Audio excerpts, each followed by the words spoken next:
How's your Monday going, John?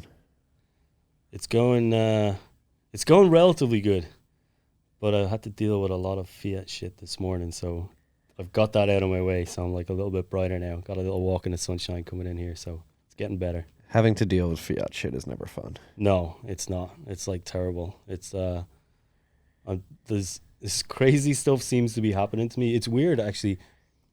Well, we can chat about this further down the road as well. But I'm trying to sell real estate in Ireland, and just moving to Austin now as well, and trying to buy furniture and buy TVs and stuff without a US based credit card, and just have an account shut down and people refusing to sell you stuff. It's like literally like outside the financial system, and I'm only like Irish Canadian, so it's like this is weird. I'm learning this firsthand that it's like things are not easy. No, especially when you have the path that you've had. I mean, you just alluded to it. You're Irish Canadian living in Austin. Yeah. How the hell did you end up in Austin? And how did you got an Irish accent? Obviously. Yeah. How did the Canadian part of your background come in as well? Right, yeah. So yeah, I mean, obviously I'm Irish, born, raised in Ireland, lived pretty much most of my life there. And then ended up going to Canada because I just like started skiing all the time and really loved skiing. And I was a freelancer contractor, so all I needed was like laptop and internet connection. So it got to the stage where I was like, we don't have any ski resorts in Ireland, obviously. So I was going on these ski holidays with friends from Ireland to Switzerland, France, Austria, like every year. And then it got to the stage where I was doing 2 a year and then 3 a year. And I was like, this is crazy expensive. Like I should just like pack up and go live in a ski resort somewhere. So I made it to Canada. Ended up in Whistler, which I don't know if you've heard of it, but like one of the biggest, probably the biggest ski resort in North America at least. Really amazing place. And the plan was to go, I actually had a work visa for New Zealand. And the plan was to leave Whistler and go follow, like chase the snow season and go down to New Zealand, do a season there, and then maybe Japan after, all that kind of stuff. But a couple of friends in Canada convinced me to stay for the summer and try mountain biking. And I'd done a bit of mountain biking in Ireland like the year or two before I left.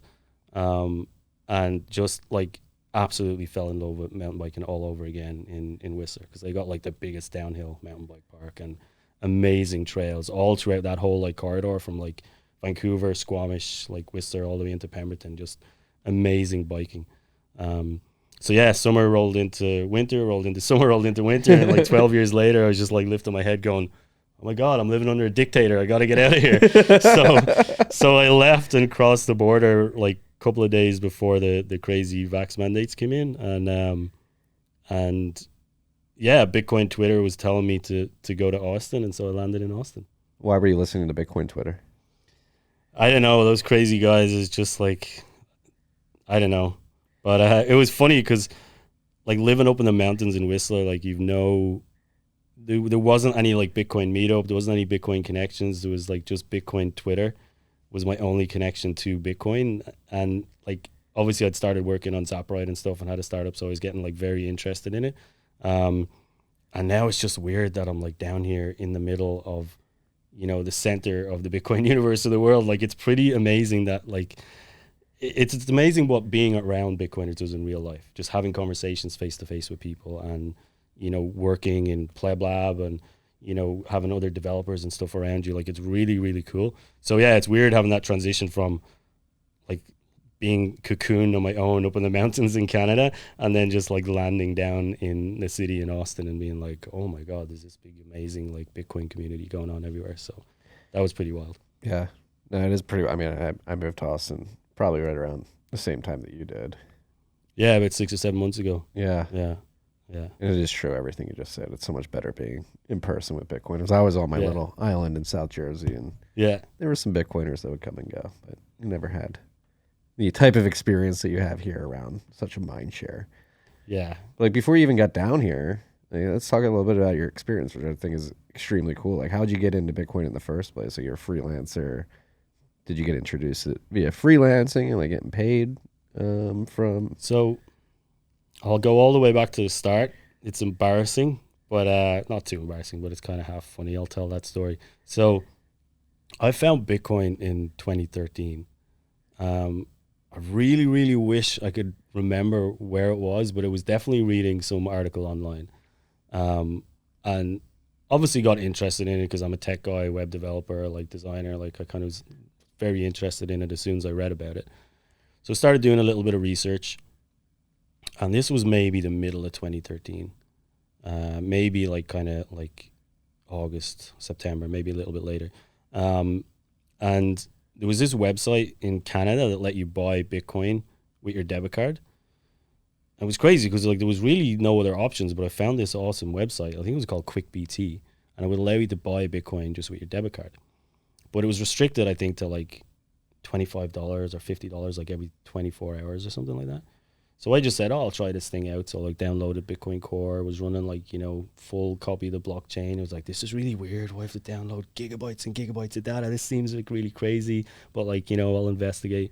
And there was no like, you know, proper like wallet software and stuff like that as well. So you're literally like writing down your private key, like character by character, making sure you get uppercase, lowercase, all that kind of stuff. And yeah, so just started buying like my $25 or $50, whatever it was, like every 24 hours, waiting for 24 hours to clock by, going back in again. If I'd have been smart enough, I would have just like cleared cookies and changed browsers and like just kept repeat buying every 10 minutes. But I was really just trying to like try it out and see what it was all about.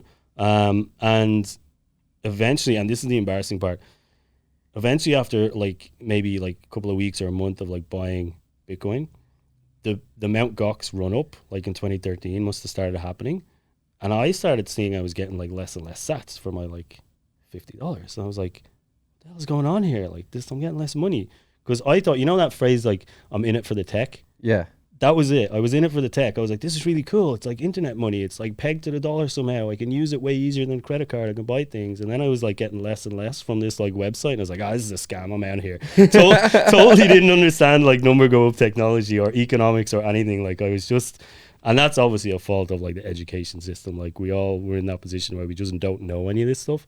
So yeah, anyway, that was kind of a long-winded way of saying like, that's how I found it.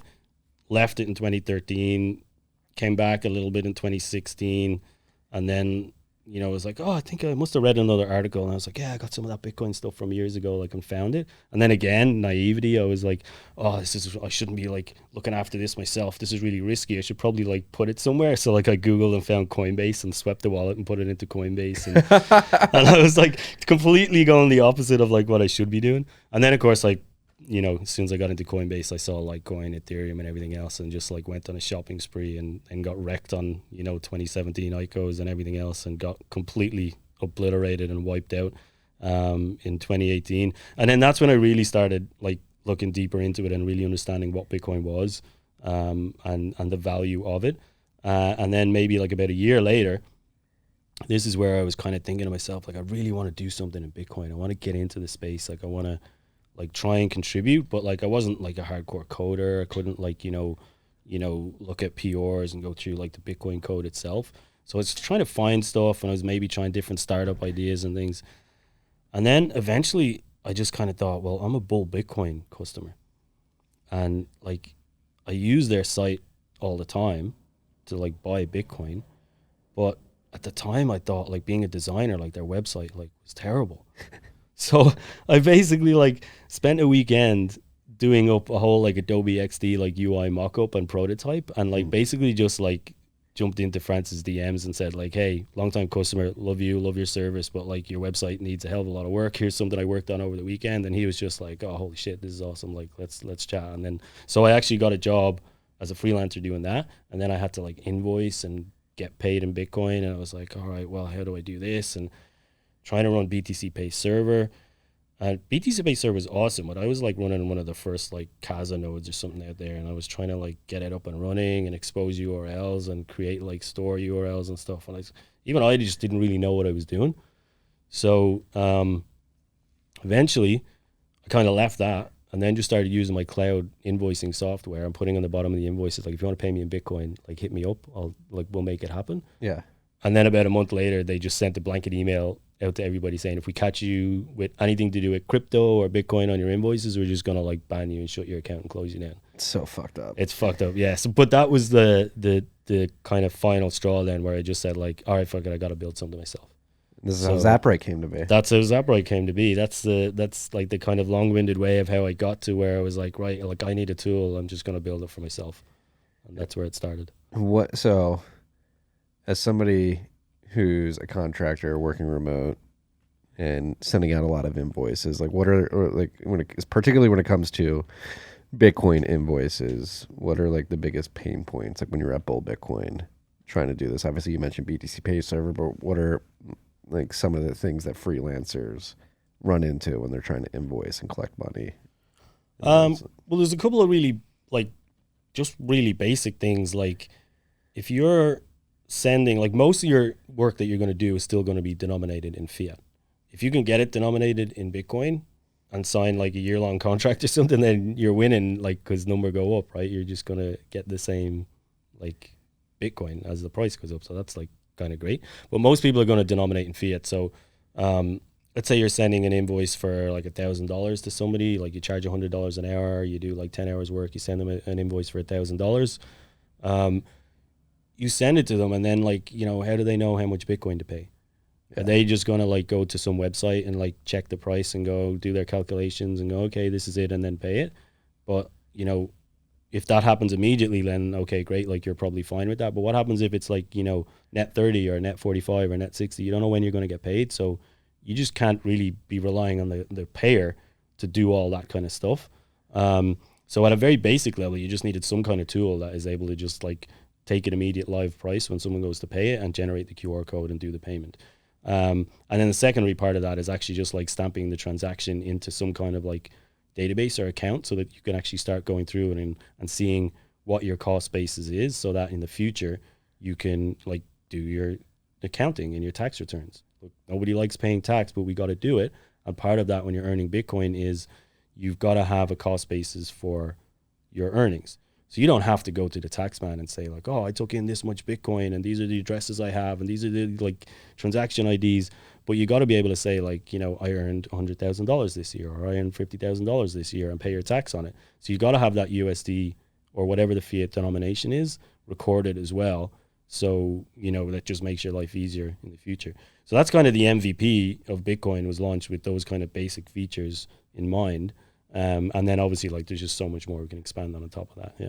Yeah. Well, let's focus on the basic features first. Like, how do you make it happen in Zaprite? Like, how do you get like are you guys hosting your own wallet, or letting people dump in their own Xpubs? I mean, I know some of the answers to these questions, but for the sake of the audience, for sure. So, like, I'm absolute like hardcore Bitcoin self-custody maximalist. Like, I don't want to have any funds for customers. I don't want to host anything. I don't want to run wallets. I don't want that regulatory nightmare. I don't want that headache. And I want to just like, you know, teach people to self-custody. And part of that is like, we're not going to provide you with a wallet. You've got to come to Zaprite with your own wallet. So right now what happens is when you create an invoice, there's just a field in there. There's like multiple different ways you can get paid, like on-chain, Lightning, Liquid, got Strike in there added recently. So you can connect all these things in the back end. And then when you're creating an invoice, you can say like, well, I want to receive on-chain payments for this. And it'll just show you a field and say paste in receiving address. Now, eventually we'll get Xpub in there as part of the whole accounting system and stuff. But right now you just paste in an individual address. And then you've got your standard kind of like line items and things like that for creating an invoice. And then you fire it off and your client gets a nice professional email and says, you know, Marty's requesting like, you know, $1,000 for this invoice. Click here to review it and pay it. So whenever they get to do that, like I said, whether it's net 30 or net 60 or instantly, whatever it is, they get a link then, and they open up this hosted, branded, like you can brand it with all your own like TFTC or whatever it is, like branding that you want to put on it. So they see this nice, like beautifully designed, branded, like hosted payment page.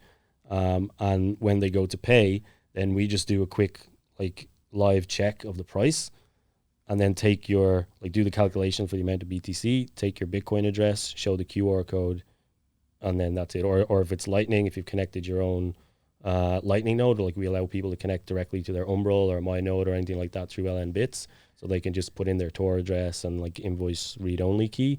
So we just get access to basically ping their node and receive invoices. So that's how we can get Lightning, like self-custody, straight to their node.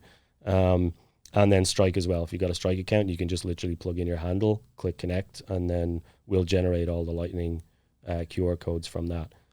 So it's the same kind of idea. It's like you have to connect your own accounts. We don't want to do any kind of custodial stuff at all, which is why we don't ask for any KYC or anything like that. So yeah, everything's basically just kind of done on the fly, calculating live prices, generating QR codes, and then when the payments are made, just like watching mempools doing all that, and then firing off transactional emails. Yeah, it's pretty sweet. And as somebody in the space who invoices for Bitcoin, I've been using BTC Pay Server for this to date, and it's been serviceable. But again, I think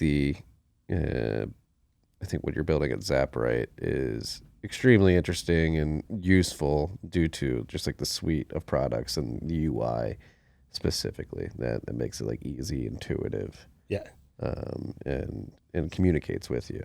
And you're even working to like integrate BTC Pay Server into this as well. Absolutely. Like BTC Pay Server is amazing. As is like OpenNode, all these other products, like they're really good products. But I think where the difference with Zaprite is, on one end you've got, BTC Pay Server, which is like I said, it's amazing, but it's very technical. You need to be running a node. You need to know what you're doing to set it up. So, let's be honest, like right now, the vast majority of people are not going to do that. If things get easier in the future, obviously where everyone's running their own node, great. But like right now, that's only a small subset of people. And then on the far end of the scale, you've got something like OpenNode. Again, OpenNode's a great product, but it's like full KYC, full custodial, like charges 1%, like all that stuff. So Zaprite kind of sits in the middle where like we'll allow you to connect to third parties like Strike if you've done your KYC there, or maybe you want to connect to Voltage to spin up a Lightning node so you don't have to run it yourself, or maybe you just want to like put in like a hot wallet Xpub and get your on-chain transactions that way. So we'll just provide this beautiful UI UX wrapper around all of the native services that Bitcoin offers and third-party companies offer as well. So yeah, we'll integrate BTC Pay Server, OpenNode, Voltage, Strike, like any company that like has an integration that we can offer, we'll offer. And like I said, just offer these additional enhanced services on top of what they might not get with these other services. Then can you invoice for fiat as well? Like I've noticed an ACH connection. I've added some basic tabs in there where you can add manual information. So for ACH, for example, you can enter your ACH information, and if that will just show up as a tab on the hosted payment page. If you put in a Bitcoin address and ACH, they'll just have a tab that they can flick back and forth, whichever one the payer wants to use. Like if you want to offer them both options, maybe you want to put in a Bitcoin address, but you're not sure whether they will pay or not. You want to offer the backup. So the ACH, when the payer clicks that, it'll just show them your ACH details, and it'll just say like, use these details to make a payment. So they got to go into their like online bank and do it manually. So there's no automated stuff in there. Now I do want to get stuff in there that I think might be able to happen in future, depending on how a lot of Bitcoin wallets work. Like for example, the Strike integration that I've got in there at the moment, we know the way Strike works, right? It's basically just moving dollars around the world, but using the Lightning Network. So even if you connect your Strike account to Zaprite, and we'll generate a Lightning QR and allow people to pay like with any Lightning wallet, the money still gets settled in USD in the person's Strike account. So I know there's other services out there that are starting to come out with these kind of like neobank Bitcoin apps where they give you ACH details, account numbers, and routing numbers. So maybe in the future there's a more kind of seamless thing that like Zaprite can do where we can offer fiat payments. But it's something I want to try and like resist as long as possible, because I'm not trying to build a tool that makes it easier for people to make fiat payments. I'm trying to build a tool that makes it easier for people to earn Bitcoin and spend Bitcoin, because I think the circular economy is like absolutely pivotal. Like hodling's great, but like we need to be spending and using Bitcoin. We need people earning it, spending it, buying things. So I resisted putting in Stripe for forever. Like I just don't want to have like credit card forms in there. Like Stripe has a really cool API where I could allow people to connect their Stripe accounts, and then I could show a credit card form and they could do fiat payments on the invoices, and it would still be non-custodial on my behalf because it would go straight into the person's account. But I just don't want to do that. Like I just don't want to, offer that service. Maybe if it has to happen in the future, I'll deal with it then. But right now I'm just focusing on the Bitcoin stuff. I love it. And to get into that, like, why do you think it's important to stoke the circular economy, and what could something like Zaprite do to push that forward? Well, I mean, I think everybody watching this podcast will probably understand why it's important, why Bitcoin is important, particularly with everything that's going on now with like inflation and all that craziness. But I think on a kind of more important level, maybe more important, I don't know, but like something that I certainly hadn't considered until I moved down to Austin is it's like, I think it's getting harder and harder for people to like interact with most fiat companies without providing like a crap ton of KYC. So, I mean, an example that I use is like, since moving down to Austin, I've been trying to buy like IKEA furniture, trying to buy like over the weekend, I tried to buy a Best Buy TV, and they basically just shut down my account and said, we're not working with you. I don't know why. Maybe they didn't like my Canadian credit card. Maybe they didn't like the fact that I was trying to use like Pay with Moon credit cards, like to buy the TV. But a lot of these sites, people don't know like that you can't buy anything unless you're using a US based credit card. I don't have a US based credit card, so I can't buy IKEA furniture.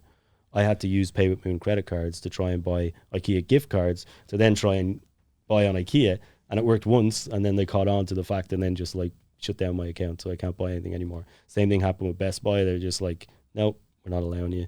And I'm seeing that more and more. So the point I'm trying to make here is that even somebody as an Irish Canadian living in the so-called like, first world, Western world, like supposedly not excluded from the financial system, I'm finding that I'm more and more excluded from the financial system.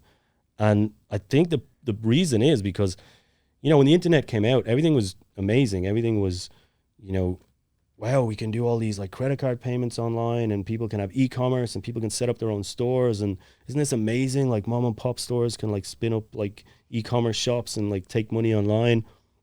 And it was great. It was great for like a decade or two. But now I think we've kind of like crossed the Rubicon where it's like, it's not useful anymore. Like it's becoming so like restrictive that it's very, very hard for companies to operate taking payments online without going like running this gamut of like KYC and regulatory stuff. So it's getting to the stage now where companies like IKEA, they just don't give a shit. They don't give a shit about the customers. Like they'd rather not have you as a customer than try and like make it easy for you to buy. They're just like, oh, well, this guy, we haven't seen him before. Like he doesn't have a US SSN. He's not in our system. Like, oh, we're scared of him. Like, just, okay, close his account. We don't want him. It's like, it's fucked. Like, what are you going to do? Take the furniture and start beating people with it? Yeah. It's like, it's so bizarre. It's just like, I mean, I don't understand why, first of all, they restrict it to US based credit cards. Like, it just makes no sense. Like, if you try and buy, like, I even tried to go on to BitRefill and buy IKEA gift cards that way, but they're all separated by country. Like IKEA Germany is a different one to IKEA Finland, and they're all like restricted to only be used in each country, and they don't have one for like IKEA US. So yeah, it's like it's really crazy, and I'm kind of finding more and more, like even when I came down here, like I tried to, because we don't have Uber up in like BC where I was, at least not when I was there. So I came down here and I'm like installing like Uber and Uber Eats and all these like apps on my phone, and like trying to put in credit cards, and it's just like, nope, not taking that one. Nope, not taking that one. It's like, I'm like scratching my head going like, I thought we were in this like first world like country where things were supposed to be easy. So even I'm finding that Bitcoin is like hugely beneficial to me, just to be able to pay bills and use Pay with Moon to like get credit cards and pay where I need to use those.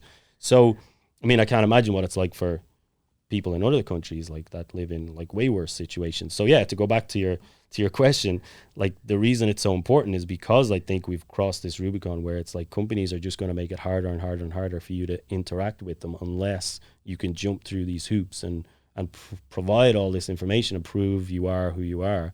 And if you don't fit their, profiling in their database, it's you're out. See you later. It's insane, man. Like, yeah, because you had that EU politician come out, I believe yesterday or earlier today, because they're putting a law in Tony front of the EU. Was it, or Paul somebody? I remember seeing that tweet. Yeah, but essentially just saying like, all right, there's going to be a vote. There's a proposal in the EU to mandate that Bitcoin wallets enact the same like financial action task force rules that exist for the traditional system, which is you need to have information on both the sender and the receiver in any transaction. How fucking crazy is this? Like, I just want to buy a shitty couch. I'm sorry for saying a shitty couch, but like a TV. Like, why do you need all this information? But this is it. Like, but the craziest part of it as well is that, like, so we all know Bitcoin's peer to peer. They want to bring in this rule that says, like, you know, if you want to send money to somebody else, like even through an exchange or whatever, like you got to like prove who the other person is. You got to give us their name and address of where this money is going to. And it's to stop money laundering and criminal activity. It's like, you think the criminals are going to care? You think the criminals are going to be like, oh man, I was going to send like, you know, I'm going to send my local drug dealer some Bitcoin for my drugs, but I can't now because like this guy Tony in the EU wants me to give information. Oh, damn. Guess I'll just go drive some old people to the grocery store instead. Like, it's so stupid. It's like none of this is going to stop anything. It's just more for surveillance and just to try and get you like into this system that they can control you much better. And another thing too, like Bitcoin specifically, since it's a push system, like, and all these laws are about like preventing fraud and money laundering that many think is enacted by identity theft. It can't happen with Bitcoin. Like, you have the private keys. Like, nobody can steal. I mean, somebody could steal your private keys.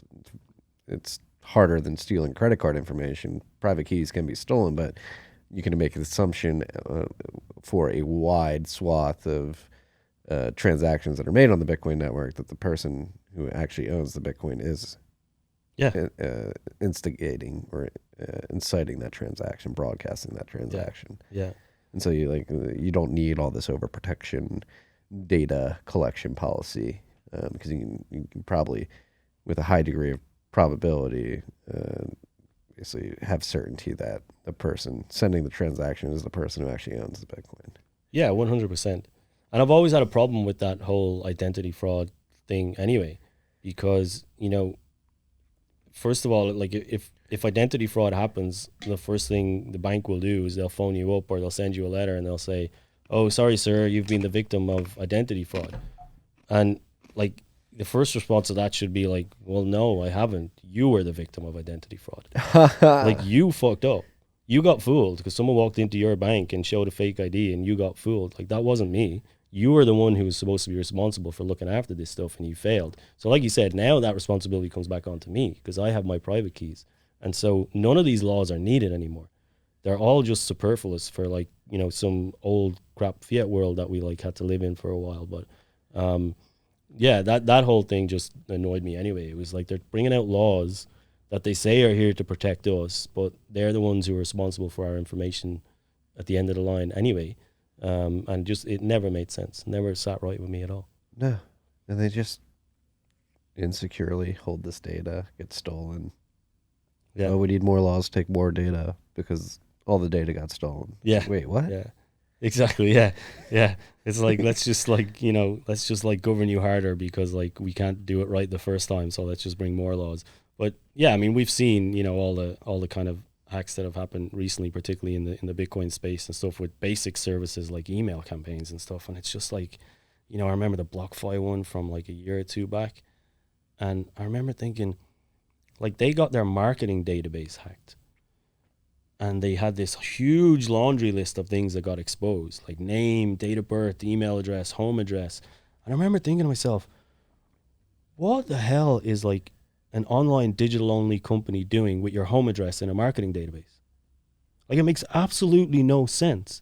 But here they were saving your home address into their market. Like, what were they going to do? Print out some flyers and post them to your house? Like, it made absolutely no sense that your home address was in there.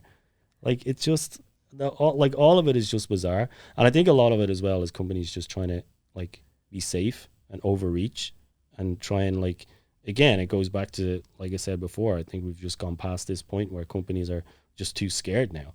And they're just trying to take so much information, as much as they possibly can, to cover themselves. And if you can't meet their threshold, it's like, yeah, see you later. You can't buy furniture here. We don't care. We got enough customers. See you later. How do we get people to not be so scared anymore? That's actually like, it's been like something I've really been trying to like push into the narrative sphere, if you will, like particularly in mining. It's like, stop catering to ESG. Like, don't be afraid of these people. Yeah. Like, if you get enough people moving in the opposite direction against the current of impending ESG doom, I think you can be successful against it. And then similarly with like KYC AML, like who the fuck is going to stand up and be like, enough is enough? Like, this is creepy. It's getting to the point where it's like absurdly creepy. Yeah, it is. It's I don't know where the point will come, but I think it will come at some stage, because it will just start to affect more and more people, and more people will become aware of it. More and more people, like, you know, we're obviously very aware of this now. Whenever there's like leaks with like anything to do with a Bitcoin company, like we're all freaking out, going like, oh my God, is my info in there? Like, this is really bad. Normal people don't really care right now, because, you know, it's just not really happening to them up front. It's obviously happening with massive dark markets with all of their information out there being sold, but it's not affecting them. But I think it will, just more and more, it'll start to affect them.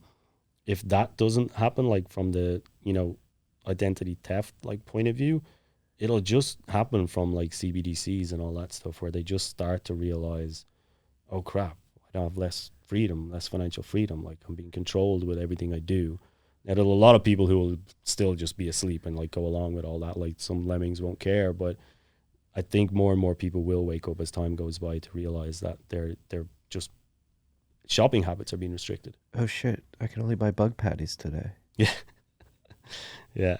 Maybe I shouldn't have downloaded this Vax Pass. Yeah, exactly. Yeah, you've had your allocation of meat this month, sir. You cannot buy any more like meat this month. No more beef. No more alcohol for you. No more. Well, they'll probably always allow people to buy alcohol, because that's how you just keep them sitting in their house like numb.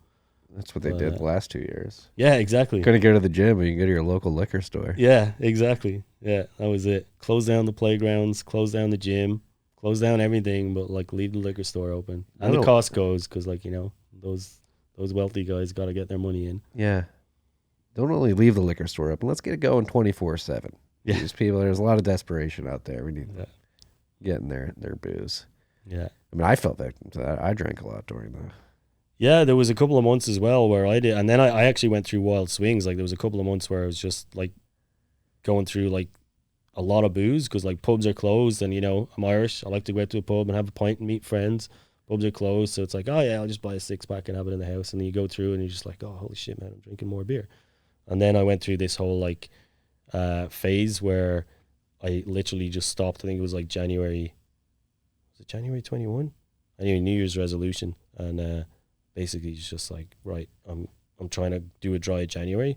I actually lasted like all the way up to Paddy's Day, like, which was pretty good. So, but yeah, I got caught in that as well. Like, went through like both ends of the spectrum. But yeah, there's so many people that I imagine were caught with a lot of that stuff. Not just alcohol abuse, but like drug abuse, like domestic violence, like all of that kind of stuff. I mean, that's a whole other topic we don't have to go into on this pod, but yeah, it's kind of, I think the more that stuff happens, the more people will hopefully wake up and realize that these things are not here to protect them. They're here to surveil, to control you. Yeah. It seems so obvious to us. Like, this is like, look at what's going on. We're continuing down a slippery slope that leads to like complete control. Yeah. I feel like I go back and forth between like black pill, white pill. Are people waking up? Are they not? I know it's like, yeah, I guess it depends what mood you're in. You feel optimistic and it's like, yeah, people are waking up, and then you go outside and see some like clown world shit and you're like, oh my God, this is like ridiculous. But it's, yeah, I mean, we were all like that at one stage, and that's the thing. I mean, I know certainly I was like, I knew nothing about, you know, how the deep state worked, or nothing about economics and how it was all just like, you know, strings pulled by Wall Street and all these like central bankers in the background. Like, I knew nothing about that. And obviously Bitcoin opened my eyes to all that stuff, and I, you know, educated myself and came around to it. And I try my best to do it to like friends and family and everything, but most people are just immune to that kind of education. They just, that curiosity. yeah, they just don't wanna know. Like it's too much for them to deal with, right? They got their lives and they got stuff to do, and they don't want to know that, like, these inherently evil people are running the world and they don't have their best interests in heart. They want to think that these politicians are good people and they dedicate their lives to make sure that, like, your life is better. Like, these are people who go 50 years in Congress, 60 years, like, to make sure that your life is better. All of a sudden they, like, end up with like hundreds of millions of dollars of like property and stocks and stuff. And it's like, oh, I wonder how that happened. Pizza related handkerchiefs. They it's fucked up, man. Yeah. It's becoming obvious now with the Bidens and that laptop that a lot of the information on that laptop is proving to be a bit incriminating. I haven't been following too much of that, but I've seen some stuff pop up. I've seen you tweeting about it, a few other people. I've like, Twitter's my only social media connection to the world. Like, cut everything else out. And I've pretty much created this nice echo chamber of like Bitcoiners on Twitter. Is that bad? No, I think it's awesome. At least it was.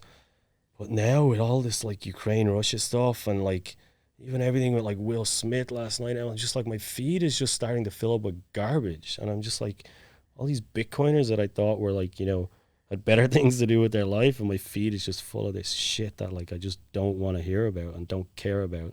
I mean, obviously the Russia-Ukraine stuff is like, terrible when innocent people die, like, and these masters of war just like play their games.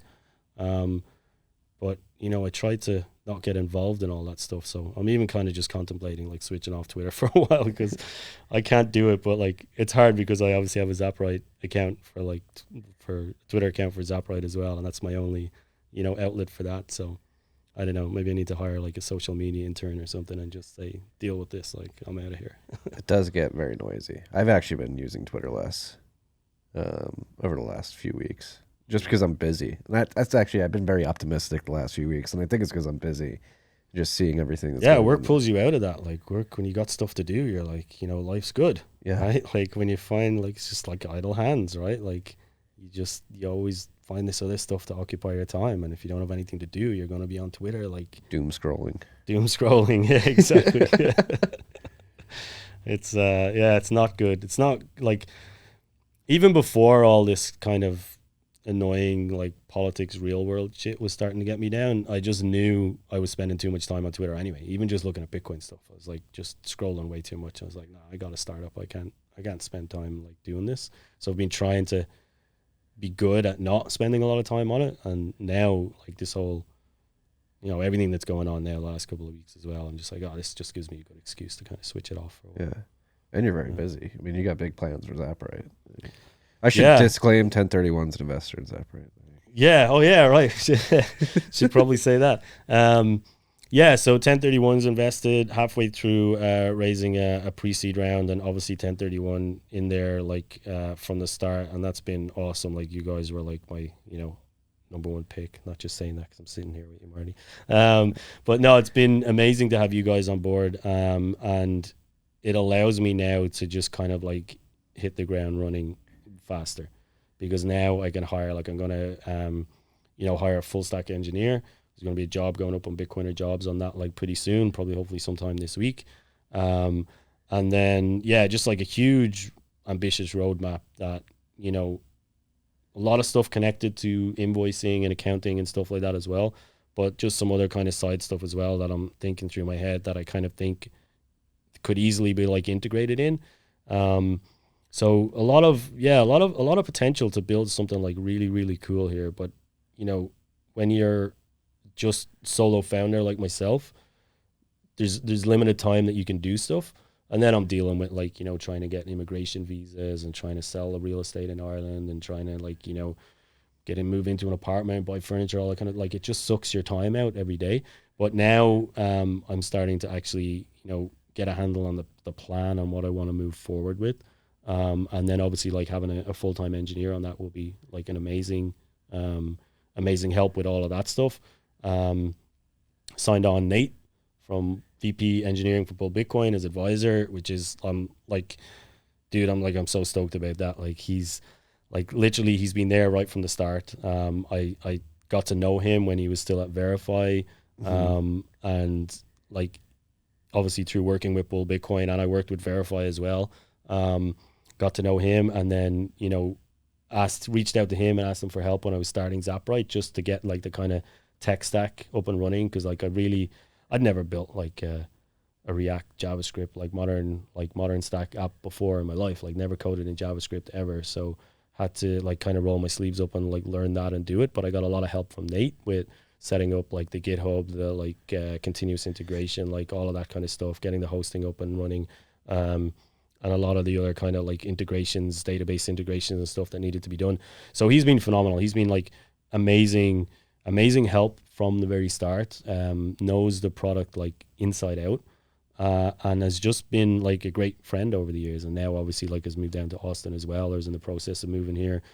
We both kind of came down at the same time, independent of each other. I'd never met him in real life. It was all over Zoom calls and stuff. Same with all of the Bull Bitcoin guys. I'd always just had Zoom calls, so we all just happened to move down here at the same time, which was like amazing just to have those guys here. I remember like a couple of days in, just meeting them at Whistler's Bar actually down in East Austin, and just being just so stoked to like give him a hug and shake a hand and buy him a beer and be like, oh my God, this is amazing, like finally get to meet you guys.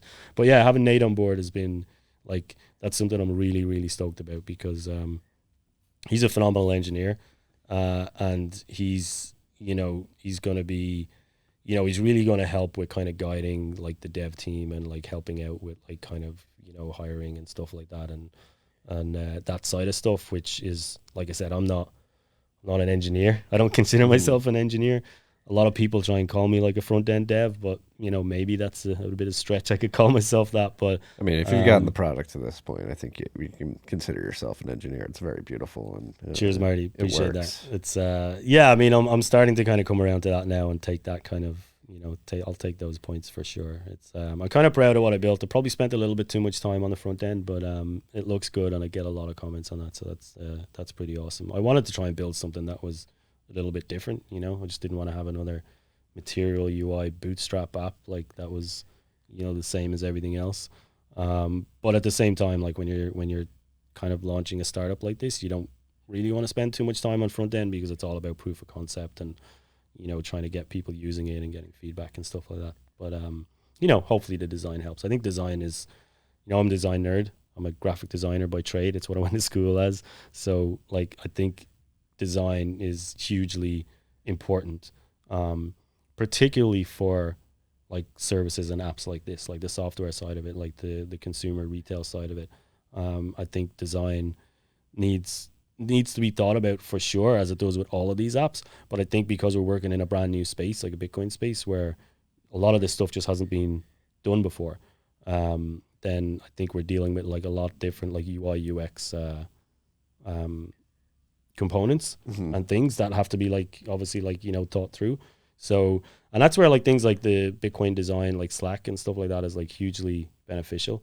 So it's great to have people like thinking through all these things and creating frameworks and discussions, and having regularly like meetups and stuff about how design needs to be thought about for all these new services that are going to spring up. So yeah, I think it's an important part. So I think that's definitely where my skill set has come into play.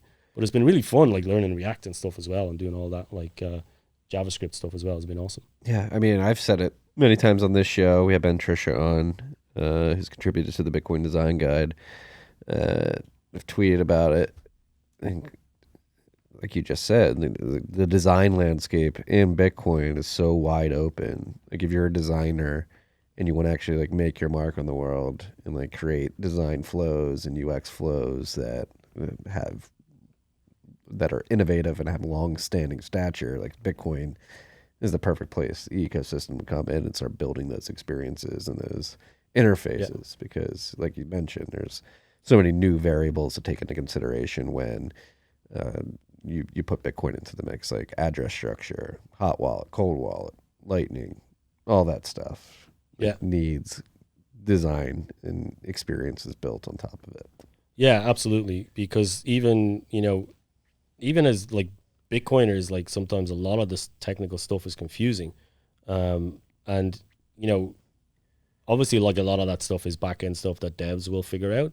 And so it's up to the front end guys then to just like figure out, okay, well, this is something that hasn't traditionally been of importance in like, maybe a traditional fintech app, but we got to incorporate it in here. So let's think about new ways that we can do that.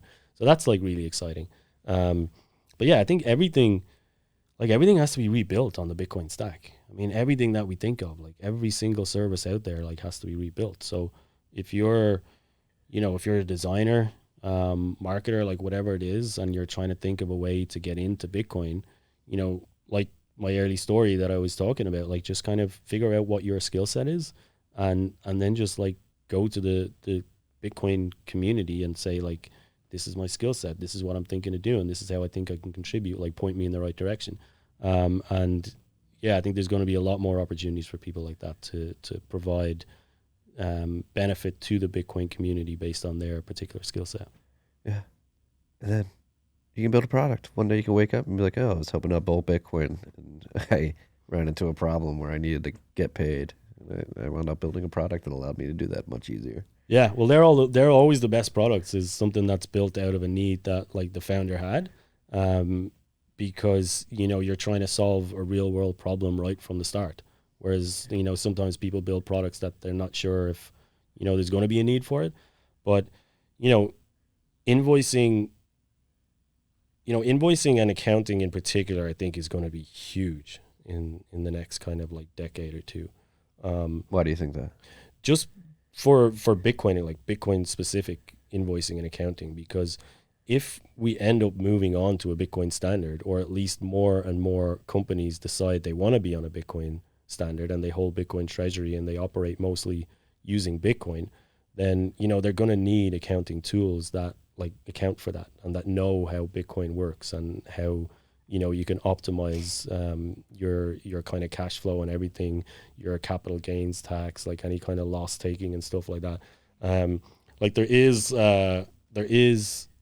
like a lot of tax tools and stuff out there that do like a lot of that stuff around trading. Mm-hmm. Like there's a ton of those tools where you can just like connect to your Binance, your Coinbase, or whatever, like, and they'll tell you all that kind of like tax stuff. But I think like real accounting stuff, like QuickBooks, type stuff, needs to be built for Bitcoin. So I think we're going to see a lot more tools around that and around circular economy in general, because I think circular economy is going to be kind of a big thing like moving forward. Yeah, especially if inflation continues on the tip that it's on. People are like, all right, maybe I'll just start invoicing in Bitcoin and get some exposure to it at least. Yeah, that's it. It's a great there's a great built-in incentive for that, right? Like as number goes up, your that $1,000 that you earned creating a logo or building a website or whatever, in 6 months time could be worth like 1,500 or 2,000. Right. And that's that's huge. Do you have any like real life examples of that? Like, well, yeah, I mean, me as a freelancer. Me personally, like I started freelancing in like getting paid in Bitcoin in 2018, 2019.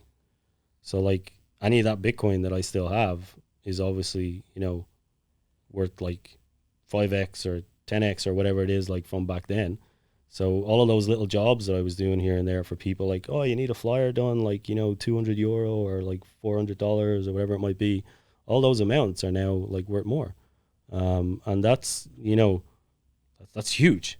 Like, that's like, you tell that to somebody who's a freelancer and they're just like, holy shit, how do I get me some of that Bitcoin?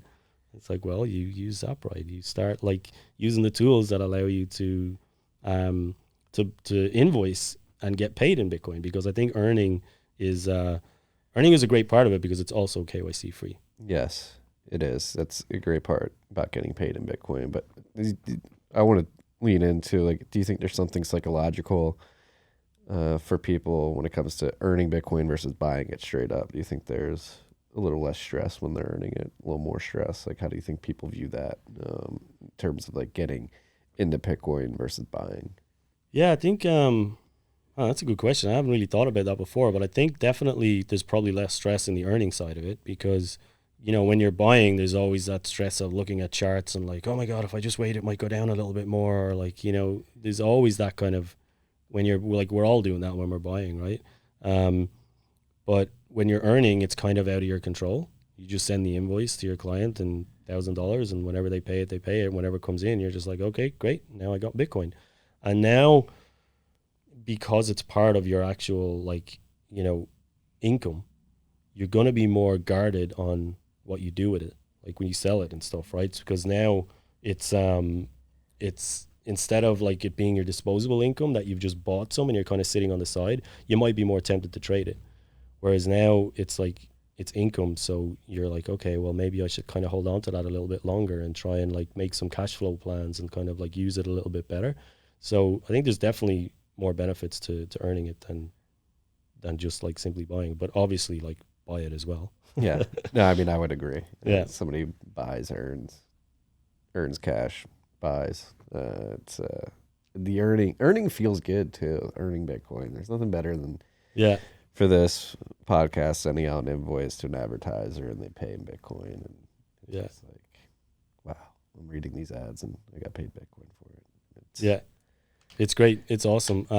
And you know, similarly on the flip side of that, the spending side of it as well is I think we need to encourage more people to spend. You know, obviously you're going to trigger a lot of people. I'm going to trigger a lot of people. But you know, whether you know, if you want to buy something for $100, see it in a store, you want to buy it and you're like, well, I'm not spending my sats, or like, you know, you go out for dinner or something and, you know, you want to tip the waitress or something, you're like, well, I'm not going to tip on my sats because like I want to keep that money.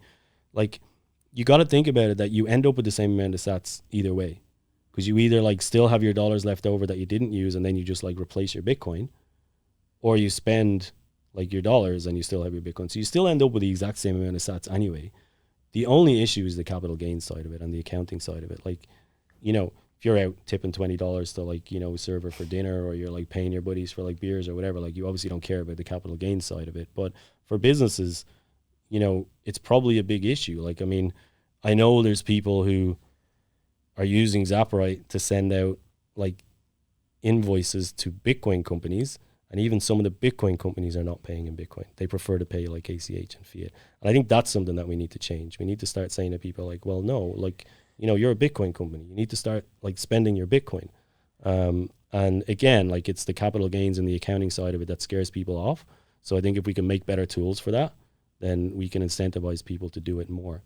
So that's kind of, that's my kind of theory on the spending side of it. I think it needs to happen. I understand why people don't. A combination of everything I just talked about and number group technology as well.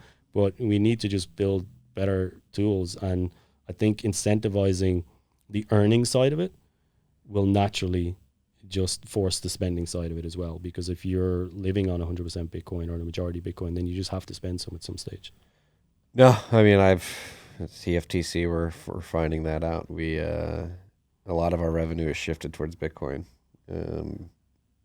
like considerable amount, and so like now that's I think I need a tool that can help me track my Bitcoin cash flows, like help me the accounting side too, like with FIFO, LIFO practices, like in coin selection, like building a tool that allow you to like select coins that you received, like when Bitcoin was at $65,000 spend, and then record a loss on that coin. I'm just like making this off. I don't know. Yeah. I'm not sure if this is how the accounting will actually work, but it's how I imagine it works. Yeah. I have an accountant that takes care of all this, but like making it easy for me as a business owner who has Bitcoin revenue and needs to spend Bitcoin to reinvest in the company and pay people and all that stuff. Like having a tool that would like allow me to like go in and like, all right, here's the UTXO I received at $65,000. Yeah. Price is $47,000 now. Like I can spend this and not like have to do a capital gain.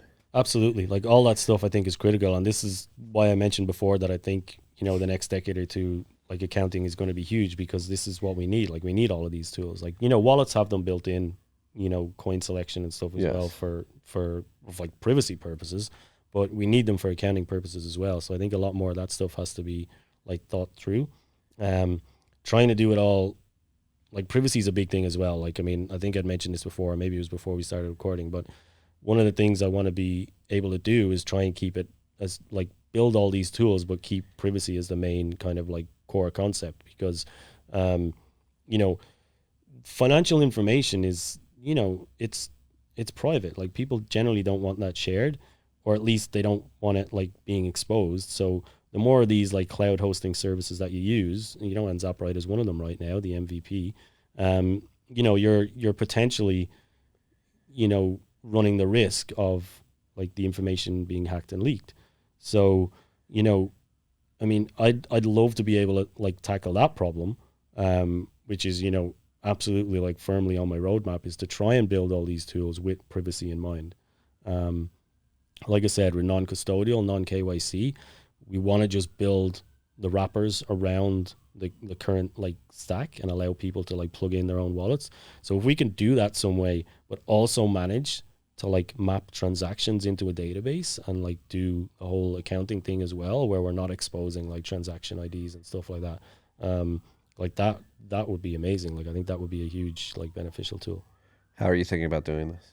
No idea. Yeah, it's something that like the tech side of things like that, when it comes to like Bitcoin and how Bitcoin works and how like PGP encryption works and all that kind of stuff, like that's not my area at all. Like, I'm not going to pretend I know like the best approach to solve this, but I just do know that it's an absolute like priority of mine to try and make it happen. And that's where the hires will come in, like the full stack engineers and stuff like that, where I'll hire along the road, which will be able to hopefully like build out all these tools. Yeah. So like, how much are you willing to tell the freaks about what you have on your roadmap? Obviously you have simple invoicing right now. You're mentioned accounting. Like, will this just be a full invoicing accounting software? What other sort of trinkets? The trinkets is probably not the right word. I think, I know what you mean. There's probably, there's some things that like, I've been chatting to people at meetups and stuff like that and different things online. So like, most people are probably aware. But there's some things that I think would be good, like additional services to have in there, like donation pages, crowdfunding, ticketing systems, all of this stuff that like people, could use, like small businesses could use, maybe some like merchant services stuff in there as well, like making it easy to just put like checkout buttons on websites and things like that. There's a whole bunch of stuff like that could be easily added in now that the like kind of core functionality like is in the invoicing part of it. We've got the transactional emails and the live price checking and all that kind of stuff. So like natural like next step is add in like donation pages, and particularly when everything in Canada like happened around the stuff up there, it kind of became clear, and I spent a bit of time thinking about it, and I just thought like, what, there's enough donation stuff out there right now, like I'll think about how I can do that in the future. But maybe that's something that comes in at some stage. Like I said, tickets, kind of like Eventbrite competitor. I think it'd be really cool to just do a full on like lightning ticket like service. Other things like that. But then again, at the same time, I kind of got to be careful I don't spread myself too thin. I don't want to try and add in all these like bells and whistles like right now, without actually just trying to get like a core product out there. So I need to do, more work on the invoicing accounting side of it, and start like talking to users and figuring out like what it is that they want to see, how I can best build the actual like core functionality of the product first. And then maybe some of the other stuff can come in. But yeah, I think there's just so much potential for a product like Zaprite, in the future, because like I said, we're at the start of this kind of period now where the whole circular economy stuff will start to take off. More and more people are going to start like earning it, spending it, using it. So yeah, like there's going to be a lot of kind of like spin-off tools that a company like Zaprite could incorporate in. Right now it's just about trying to like kind of like zone in on core functionality and go from there. Yeah. No, I think one thing that I really like about Zaprite, and I don't want it to sound like I'm shitting on BTC Pacer, but I do think you found that happy middle ground where, like when I send an invoice on BTC Pacer, like I continually have to go in and like check the request, like is it paid, is it settled? Like having a system where I just get emailed like, all right, somebody's paying this right now. You just right automatically yeah. like they don't have that, no. Not the way we've set it up. Right. Yeah. they may have. I know it's been a while since I looked at BTC Pay Server, so I don't know. I mean, maybe, there's always stuff being added in. Maybe they have plugins or something like that you can set up like a mailer. I probably do. Something like, I don't know. But yeah, even if not, though, I think it's, like I said, I think Zaprite's more geared towards those people who aren't running those. They aren't running BTC Pay Server. They don't want to deal with like plugins and add-ons to all that kind of stuff. So I think there's definitely a different market there for sure. But yeah, I mean, BTC Pay servers, we'll get that integration in there as well. So even if people do want to run their own nodes and run their own BTC Pay server, we'll just, get your API key and invoice read-only key, and we'll throw it in there, and we'll just give you a better UI UX wrapper around it. And everything still gets, categorized and recorded into your own, your own node. So, I mean, that's something as well that, I don't think we mentioned yet, but like, I really want to try and, as well as trying to do everything with Zaprite in a privacy focused way, I do want to also offer, like an Umbrel app or a MyNode app or something like on Start9 that you can actually just like run yourself and pull down and basically just do all your own kind of like accounting and stuff. So you're in complete control over your financial information. And, I was talking to Lisa from Blockstream recently during one of the events here, and she's doing a really cool accounting system on like C Lightning, which, is really cool as well. I listened to the podcast where you had her on, she explained it. I like all of that type of stuff I think is really cool because, she's building a tool where, it's just pulling information from the node and it's giving you these like graphs and charts, but, it's not exposing any of the information. Yeah. And I think that's the way we should all be thinking about building like products in the future is, trying to keep it as self-custodial as possible and not having these like huge honeypot databases of information. Obviously the MVP is not set up that way for Zaprite, but we still take like absolute minimal.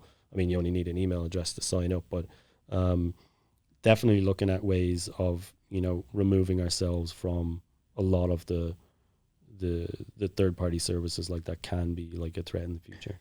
Yeah, and I think podcasting 2.0, what Adam Curry's done is provided a unique example of ways to monetize, because people are like, all right, if you just like open source and let people do it on Start9, how do you monetize? It's like, well, there's this podcasting 2.0 model that is like proven like you can do this, create these open source tools and release them for free, and then you can just plug in like a little Lightning address, and if you're like transacting via this service and you want to give value back to the company that gave you in the ease of use here, like you can easily just send them some sats right away. Here's their address. Yeah. That's just me thinking. Yeah, there's a lot of cool stuff around the monetization aspect that I've been trying to think of, because like Zaprite's free right now. I'm just trying to get people to like come in and use it and give feedback, but like eventually, obviously you're gonna have to try and monetize it some way. I don't want to go the custodial route that like say OpenNode is gone, where I can charge like a percentage on volume. If there's a way of doing it, I'd do it that way, I think, because it scales better and it's fairer as well. Like somebody say who's using this in El Salvador or Nigeria or something is not going to pay like a $30 a month SaaS fee or whatever it ends up being. Like, that might be palatable for like, Western world, but it's not going to work. So like the percentage volume stuff scales a lot better, is a lot fairer for that. I put out a tweet. I think I might have tagged you in it actually there recently, and Luke as well, and Odell and stuff about BIP21. Because there was a way, this is another controversial thing, so we won't dwell on it too much, but like BitPay had introduced like BIP70, I think, which allowed you to actually like split, like create a QR code like that split, it was like the BIP21 like URI scheme, but allowed you to create, I think, 2 outputs. But it was controversial because it was a BitPay and they ran it over HTTPS and nobody liked it, and so eventually it just got pulled out of Bitcoin Core, I think in version 0.2.0, I think. So I just, after the talks on Bitcoin Takeover Day and the discussions around like BIP21 again, I kind of just put that tweet out again just to kind of see if there was any like interest in discussing it. It doesn't seem to be. But yeah, I mean, something like that, I think would have been ideal for Zaprite, because it would have allowed me to create QR codes where I could just like say, take your Bitcoin address and funnel like, 99.9% of the funds to your address, and then just like 0.1 like would go to Zaprite. And it could just be done. It would allow me to monetize my service but stay non-custodial. And that's, I think, like, these options are going to be important in the future, because it allows services like Zaprite to stay non-custodial but still maybe charge like a fee on top of transactions. Lightning might be able to do that. Like maybe there's some like cool DLC or Taproot stuff coming in the future that might help with that. But yeah, I think they're kind of really interesting monetization tools that I'd like to explore more. Yeah. It's, again, like when it comes to like the design space and Bitcoin being an open landscape, like not only designing experiences and visually and functionally, but like designing businesses and how you monetize. Yeah. Like, yeah, I think I think it was Grant's post, was it, about the like sats flow, and that's something that I've been like, like thinking about quite a lot, and that post kind of like hit home a lot, is that like, whatever way I monetize, I would love it to be in sats. Like I started off building a Stripe subscription service, just because they've got like a really good API for working with their like subscription service stuff. So I built it in very early on in Zaprite, and I was like, okay, this is ready to turn on like whenever I start doing it. And I actually turned it on at the very start, but was just giving out free codes to give people, 12 months like free service. And then I just turned it off, and I just said, no, like I don't even want to put that in the future whenever I start charging. Like I want it to be like a SATS flow type model, because I think that works the best. Absolutely. It's, as a business, you want to be earning sats yourself. Like Zaprite's helping people to earn sats on their side, but we also want to earn sats on our side. Like we don't want to be taking in dollars and have to worry about immediately converting them to Bitcoin. As a Bitcoin company, we want our treasury to be in Bitcoin, and if we can earn it directly from subscriptions, then even better. Yeah. Yeah, I think the Bitcoin treasury meme is going to grow. I mean, obviously Saylor and Jack and Elon put it on the map, but when it comes to small businesses like TFTC, your local merchants, startups like Zaprite, like it's going to become more and more popular. It is. I mean, being a founder of a Bitcoin startup, I'm kind of like, probably tuned in a little bit more to what's going on in that whole startup area with VC and funding and stuff like that. And I know there's a ton of companies, Bitcoin startups out there that are raising a lot of money right now. And if most of them put their treasury, put a lot of that like VC money into Bitcoin, it may get to a stage where they don't have to raise again. They've just got such a big like stack of Bitcoin that like that's what they use to pay their staff and like pay expenses and do all that kind of stuff. So, I mean, the whole VC landscape could be very different in 10 or 20 years time, right? You got a lot of these companies that may not have to ever raise again, or if they do, it'd be like very minimal amounts for like small bits of equity that VCs might not be interested in. Yeah. So that's where Grant's post comes in, like where VCs need to start thinking about the more low time preference stuff. They need to start looking at these Bitcoin companies going, okay, like these guys have a potential to earn sats and become like a proper like Bitcoin company with a treasury and like a sats flow like incoming, and start to pick out those businesses and invest in those. Otherwise you just get left behind. Yeah. The traditional fintech stuff is not going to be around too much longer. No. Right? It's because like the financialization of the world has corrupted so many people's views of allocating capital. Right? Yeah. Particularly in like startup world, obviously. Oh yeah. It's bonkers. Yeah. Yeah, sorry to cut you off. I don't know if you're going to finish that, but I had an example I was going to give of a headline I just read recently where this like traditional Silicon Valley startup, fintech startup, I can't remember the name of them now, but they were basically a layaway company, and they allowed you to buy like a t-shirt or something and spread it over like 4 different payments like on credit or something, and they raised something like 15 million in like a seed round or something. I remember thinking to myself, like, this is disgusting. Like it's literally disgusting. Like we're throwing money at these companies who are incentivizing bad financial habits from like consumers. Oh yeah, you walk past the shop and you see like a $60 t-shirt. Like not only should that t-shirt be $10 in the first place, but now it's like 60 because of inflation. Now they have to like spread that over 4 payments because they can't afford it, but they're being incentivized to buy it anyway because like look at this nice like fancy like fintech company that's going to allow you to do it. And like these companies are raising like $15 million, and I get it because in this crazy clown world we're in, they'll probably make a killing in the first few years for their investors, but it's disgusting. Like I hate it. Well, the culture incentivizes it too. The culture of conspicuous consumption. You walk by a store, like, oh, I'll buy a $60 t-shirt when I can't afford it. Yeah. A lot of people think that way. Yeah.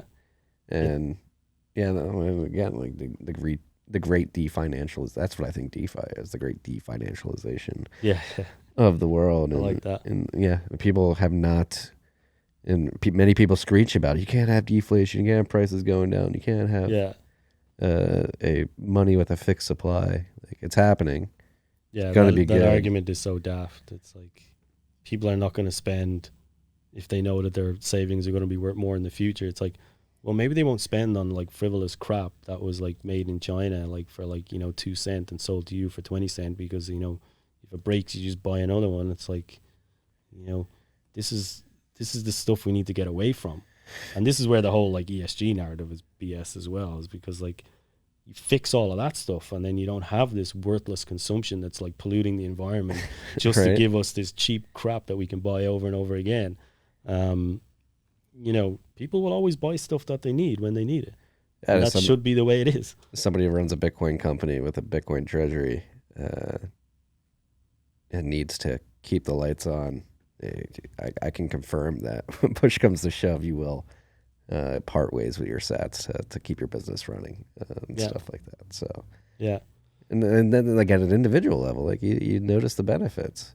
Yeah, like and then that does scale up. Like individually, got into Bitcoin many years ago, saved it, and my savings have gone up, and my consumption habits have changed. Yeah. If you freaks haven't noticed, this T-shirt makes it onto the screen quite frequently because it's like one of the 4 that I own. So, yeah, I'm the same. I literally came down here with like one backpack and not a lot of clothes anyway. And then I started like buying some like test merch, like just to see how these were going. So I literally have like 3 or 4 T-shirts. It's like, that'll do. Do they all say Zaprite? Most of them, yeah. Do you ever get stopped in the street wearing your Zaprite gear? Like, what is that? A couple of times, yeah. Either the Zaprite or the ABC, Austin Bitcoin Club hoodie. Mm-hmm. I've got stopped like quite a bunch wearing that. I used to think it was cool at the start, and now I'm starting to think like, oh shit, OPSEC, like I probably should not.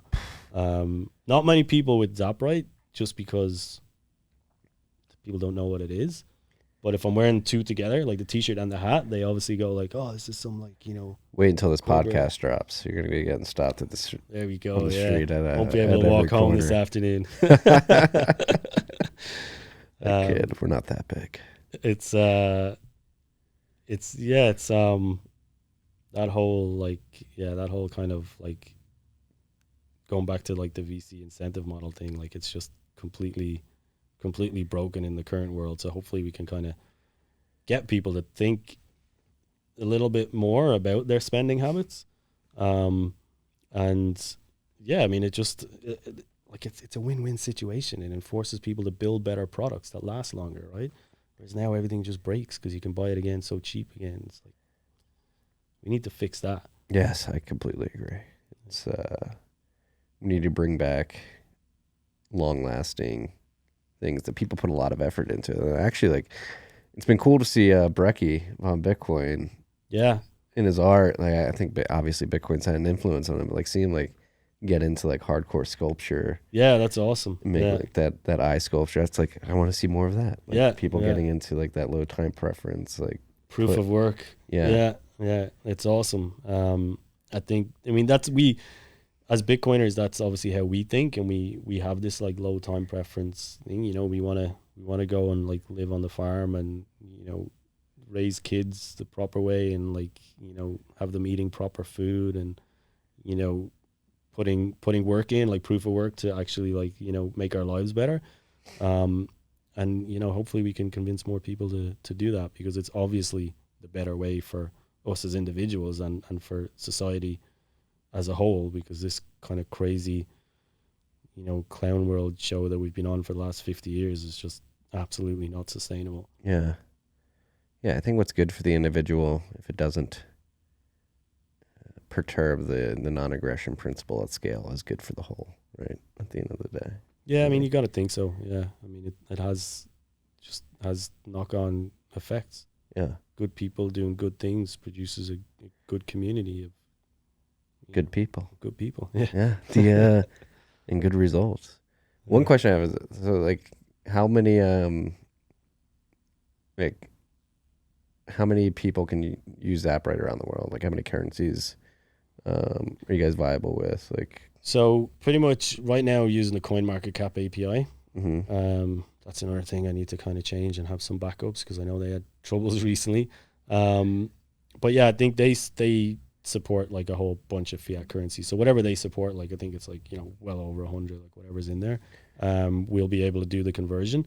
And then in terms of languages, I actually had Zaprite translated into about a dozen different languages last year. I basically just put some posts up on Bitcoiner Jobs and said, you know, anyone wants some freelance work translating it, like here's the translation files, you know, go to town, send me a Zaprite invoice when you're done and I'll pay you in sats. And it worked really well. I got like a ton of people interested in translating. Like I had, you know, 25 plus different language like requests, but I could only manage to do 12 of them because, you know, just ran out of sats. So it was like, I can't be paying people. But what I quickly realized as well is that I'm building too fast to have these translations in there, because every time I gotta add a new component or a new feature or change some different parts of the design and stuff, I gotta go back and get all these translations done again. So I actually had to pull them out in December, which I was kind of like upset about. I think the landing page of Zaprite.com actually still says they're in there, but I gotta fix that. But yeah, eventually I want to get those translations back in, because I think that like a lot of people really like that. I think it seemed to like get a whole bunch of attention.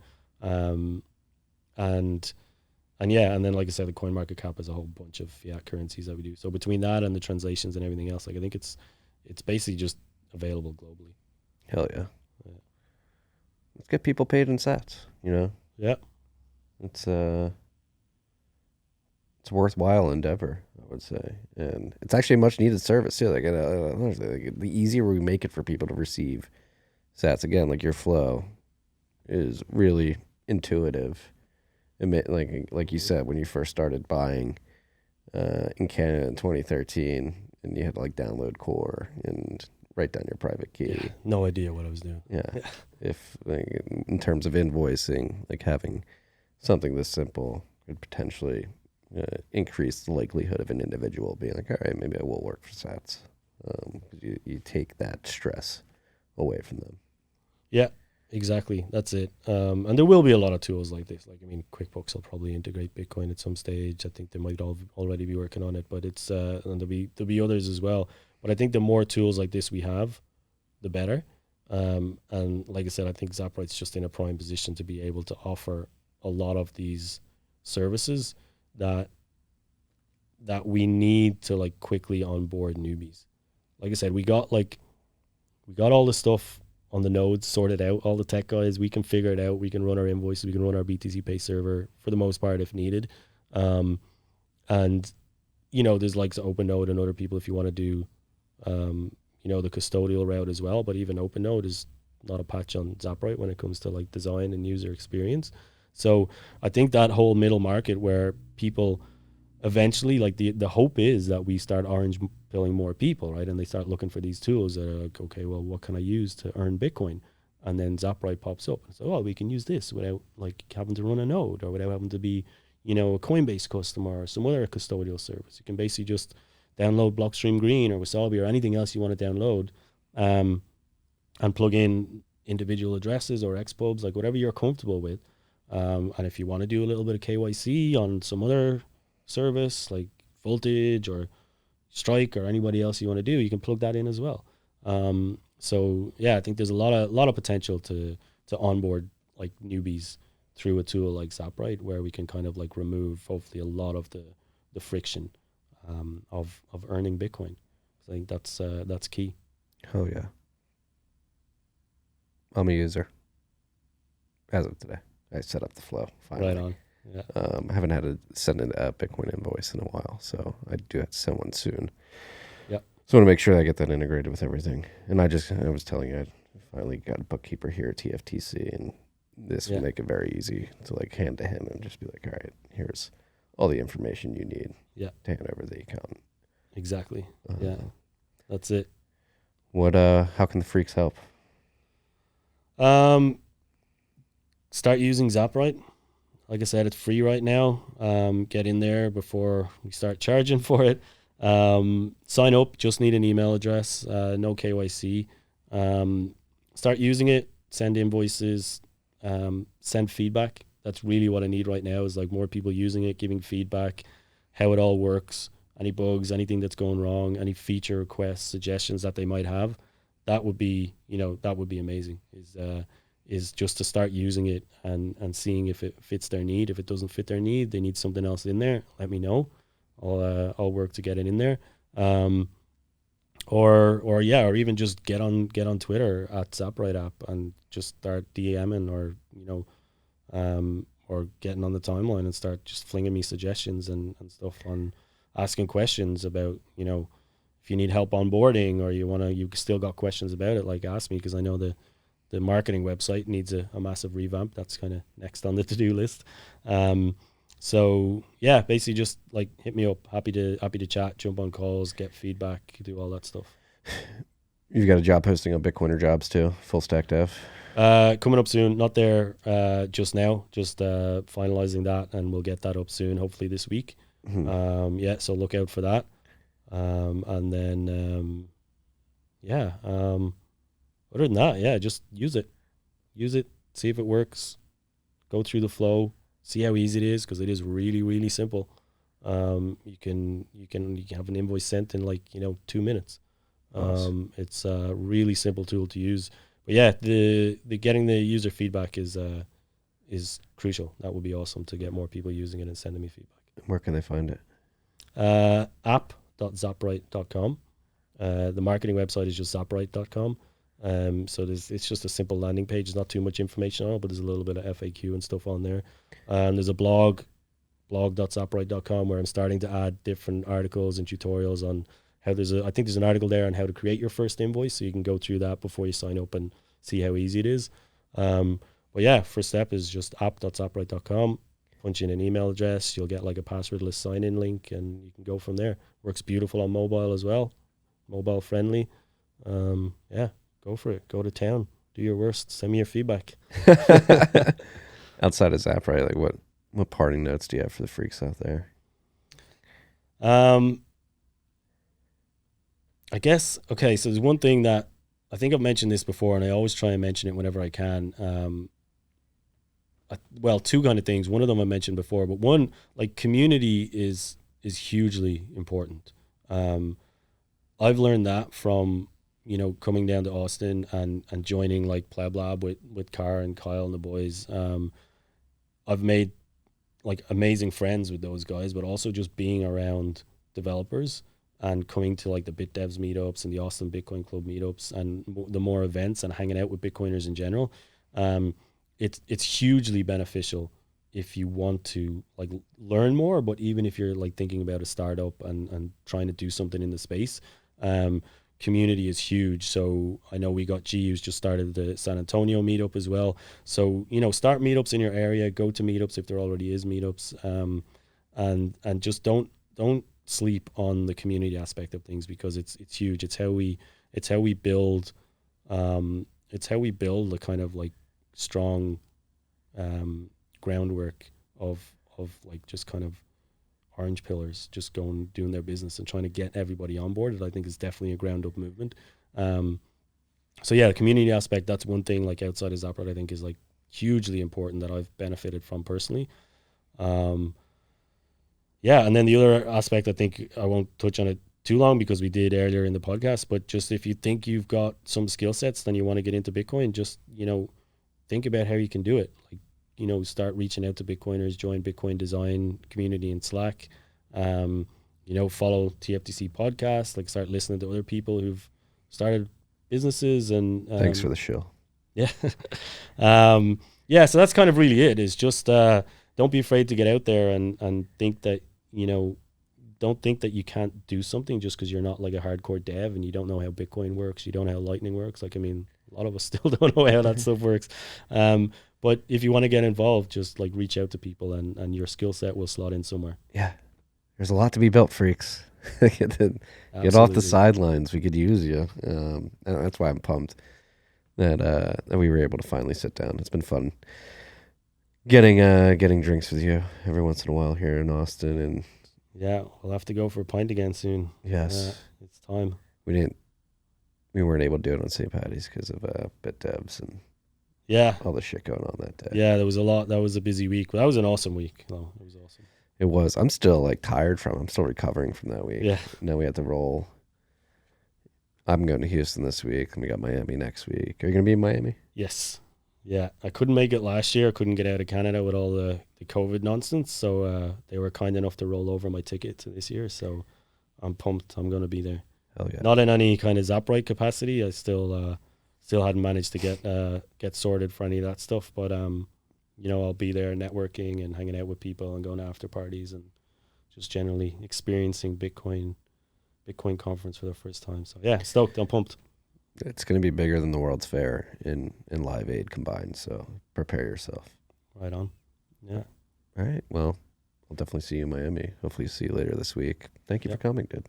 Thank you for having me. It's been a blast. Peace and love, freaks.